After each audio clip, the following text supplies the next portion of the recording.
Assalamu alaikum wa rahmatullahi wa barakatuh.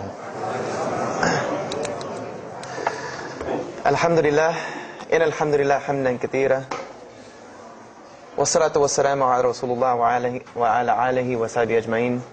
Ashhadu an la ilaha illallah wahdahu la sharika lah. Wa ashhadu anna Muhammadan abduhu wa rasuluhu wa khataman nabiyyin wa rahmatul lil alamin. Wa da'iyan ila Allah bi idnihi wa sirajun munira, amma ba'd. I'm going to tell you tonight about my journey from where I once was as a former Christian youth minister to how I got to where I am now. There's a lot of bumps in the road. You know, it seems pretty clear, yeah, you're a minister and now you're a Muslim, you know, but there's a little bit more to it, inshallah, so just bear with me and hopefully you'll get something out of it, because the point is, at the end, is I want you to get the message behind the story. Because if I was traveling around the country just to tell my story, then I would be wasting time. It's on YouTube. Anyone can go get it from anywhere in the world. So inshallah, we're going to begin at the beginning. I was born and raised in Greenville, South Carolina. I was born and raised in Greenville, South Carolina. And I was raised by my grandparents, because at a very early age, my mother had stepped out and my father was working 2 jobs. So it was me and my grandparents. And my grandparents were the traditional, conservative, Southern Christian folk, as they say. They were they were very, very conservative in their ideals and their ideologies, in their ways. You know, as you hear about, people being set in their ways, that was my grandparents. Like, we did it this way, and this is the way you did it every single day, and that was it. And we were very religious in the sense that we went to church on Sundays, we went to church Sunday evenings, we went to church Wednesday. And in Christianity, that's considered very religious. And it was not hard for us to go to church, and it was not difficult for my grandmother to drag me to church every Sunday, which as a kid is what they had to do, because the church was 2 houses down from our house. There was 2 houses, and then there was the church. So it was not hard for them to drag me every Sunday. And I hated church as a kid because of the simple reason that, we were brought up United Methodist. And Methodist is, for any of you know, it's very traditional. It's not like you think about like screaming and shouting in church and all that. No, you listen to the preacher, you stand up and you sing, you sit back down, you listen to the preacher, you stand up and sing, you sit back down, listen to the preacher, and that's it. That's all that happens. And the pews, as they call them, the chairs are made out of wood, they're hard, you get tired of sitting there, you're fumbling around, playing with the money that my grandmother gave me to put in the offering plate, all of these things. That's what I remember from church as a very small boy. But the thing that I do remember enjoying about church was Sunday school. Sunday school is what I got enjoyment from, because went to Sunday school, you painted pictures, of like Noah building the ark, you painted, all these pictures of Moses splitting the Red Sea. You learned the stories of Moses freeing the children of Israel from Egypt. You learn the story about him splitting the Red Sea. You learn the story about Noah and the ark. You learn the story about David and Goliath. You learn all these beautiful stories in Sunday school. So this was basically, as coming up, this is what I knew about Christianity, was the stories that I learned in Sunday school, because I never listened to the preacher during regular service. So that was the only thing I knew about Christianity. So coming up, this was how it was. It was just the norm. And the conservatism in my house, just to give you an example, and about the level of conservatism, is, if let's talk about gender issues, let's say when I became 12, 13, 14, and I started to actually, notice females, and I actually didn't think they had diseases and wanted to run away from them every time I saw them. Let's say I wanted to have a girl over or something of this nature. It was so serious to my grandmother that I had to make an appointment with her, let her know this girl was coming to my house. We had to sit in the formal living room, which in the South, I don't know how it is here, but you have the dining room, then you have the formal living room with all the nice stuff that you don't go in unless there's company over. And my grandmother either had to be sitting in the same room with us or in the kitchen where she could see directly in the room. I mean, this is just how it was in my house. This is how my grandmother and grandfather were. They were very stern. They were very loving, but there were rules, and those rules were the way they were, and they did not change. So this was my upbringing. And I would say at about the age of 12, 13, 14, more along the age 13, 14, I started going to the Saturday evening youth services at my church that were for 12 and up. And the youth services were held in the gym, and they were totally different than church. At the youth services, you went, we played basketball, we played volleyball, we played dodgeball, we played every kind of sport, and we ate pizza and cake and candy, all the stuff kids like to do. And at the end, the youth minister, who happened to be my catty corner neighbor across the street. When I was 14, he was 17. He was the youth minister, so he would sit us down and give us a 30-minute lecture about Christianity, about something about God. He would give us a 30-minute sermon, and that's how the youth services were. And going to these youth services, I met some other people who went to other youth services.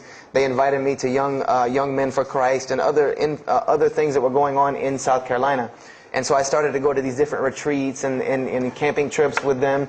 And so that is when I would say that I started to become a Christian out of will. I became a Christian because I wanted to, not because it was something I was dragged to do. I started to actually want to be Christian. This is something I wanted to do. I made my own choice and my own decision to do it. So when I turned 15, I started going to high school. And when I was a freshman in high school, my best friend, who was the youth minister, was a senior in high school. And I remember we had a very close bond because I had not had my license yet, so I used to ride with him to school every day. And it was a big deal for me to be able to ride to school with a senior, especially since he had a brand new, or it was a brand new, but he had a restored '67 Mustang, which I've always been a fan of cars when I was a kid. So we had a very close bond, and we were very good friends because both of our parents were very similar. They didn't let us do much. So we spent a lot of time with each other. And when I became a sophomore, he graduated and started to attend Bob Jones University.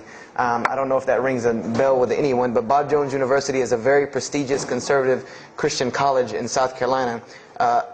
It's probably the most conservative college I've ever seen. Because the Moody Institute is known as one of the most famous in this country since Chicago. But Bob Jones is conservative to the point to where when it comes to men and women, like men and women are not allowed to get caught talking to each other in a room alone if they're not married, holding hands on campus. The men had to wear button-up shirts or polo shirts tucked in with slacks or jeans. The women had to wear skirts. No jeans, skirts that came down to the ankle, and a shirt that came to the wrist. And this was part of the guidelines for Bob Jones University. You didn't party, you didn't drink, there was none of this that happened at Bob Jones University. And he started going there, and his major was textual criticism. And textual criticism probably doesn't ring a bell with anyone, and to explain it in detail would probably take another entire lecture. But just to give you a brief synopsis of what is textual criticism. A textual critic takes the ancient manuscripts of the Bible, the pieces of parchment that were found all over the world, and he has to learn Hebrew, Greek, Aramaic, Latin, these languages that these parchments have been found in. And he has to take these scriptures and try to find out where they came from, why there are variations in the many different versions of the same parchment. Let's say you have Mathew chapter 1 from the Bible. There might be 5,000 different variant readings of Mathew chapter 1 in 6 languages. And so he has to be able to take all these and sift through them, try to find out why there's so many variations of the readings, and then determine which one is the original. And that's not as easy a task as it seems. You could figure, which whenever the oldest is probably a more original, which is not the case since there are no originals. You might have one parchment that is the oldest parchment of the group, but it might be a copy of a copy of a copy of a copy of a copy of a copy laden with mistakes. And then you might have the newest parchment in the series that might be a once over copy from an original, or a twice over second copy from an original. Therefore, it would make the newer parchment more original than the older one. So it's not a very easy field to go into. And he started studying textual criticism, and being that I was his best friend, I started studying textual criticism. Whenever he was, doing his homework or research papers, I was right there with him. Whenever he did a homework, he would always let me read it. Or when he finished his papers, he would give them to me. He would pass down all of his papers to me. Every textbook, when he was done with it, he would give it to me. I started to learn a little bit of Greek, a little bit of Hebrew. So I became, started to become a layman's textual critic, and I applied to Bob Jones University in my sophomore year because it was a 3-year waiting process for Bob Jones. And when I turned 16, almost 17, my friend came to me one day and he asked me a question that I had never really even pondered upon. He asked me, he said, "Have you ever read the Bible?" And I said, no, in church. I mean, yeah, we've all read the Bible in church. You know, your parents make you open it up and look at it. And at the Bible studies I went to, Young Men for Christ, we did have Bible studies, and we'd read a few passages and talk for 2 hours about those few passages. But he's like, no, have you ever read it? You know, like you read a book beginning to end. I said, no, I don't know anybody that's read, nobody that I knew had ever read it, beginning Genesis 1:1 to the end. He said, but this is the inerrant Word of God, as we are taught. This is our instructions on earth. Why haven't we read it? You know, why have we not read this book? And I said, you know, that's a very good question. And he gave me a challenge. Well, it was basically a challenge for us both.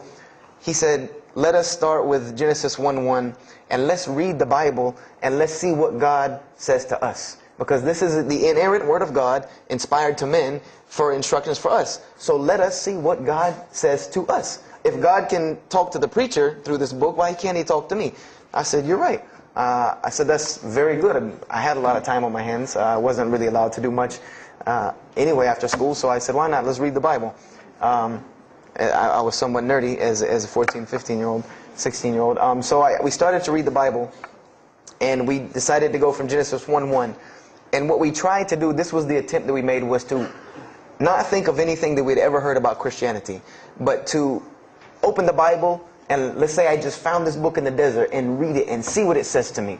Let it talk to us. So we started Genesis 1:1, and we started reading through the Bible. You know, we did some of it together, and most of it I did by myself, because I'm a very, very quick reader, so I decided to read a lot on my own. And as I was reading through the Bible, I started to notice the stories that I had heard in Sunday school. You know, you start reading Genesis, you read about Adam and Eve, we all know that story. You started reading about Deuteronomy, Exodus, you know, the stories of Moses, the story of Noah, the story of Lot and Abraham, and all these stories that I know. But I was surprisingly and astonishingly shocked by some of the stories that I read about these same people that I learned about in Sunday school. Just for instance, and this is a big testament to why Allah kept sending us prophets and why Islam was sent as a complete and perfected deen with the Quran. If you read about Noah in the Bible, there is the story about Noah saving humanity from the flood with an ark and all of that. There is this in the Bible. There's another aspect to the story of Noah that not many people know about unless they actually take time to open a Bible. This will not be preached from any pulpit anywhere. Is that the Bible says that Noah was an alcoholic. This is the Bible's portrayal of Noah, or Nuh alayhi salam, that he was an alcoholic, he was a drunkard. This is the word used in the Bible, that he was a man given to alcohol. And I'm a psychology major, and my field of specialty is mental illnesses, and alcoholism is one of those, is a mental illness. And I know from seeing alcoholism's effect on one of my close friends' parents, I know that someone who is truly addicted to alcohol, and if Noah lived for so long addicted to alcohol, he was seriously addicted to alcohol.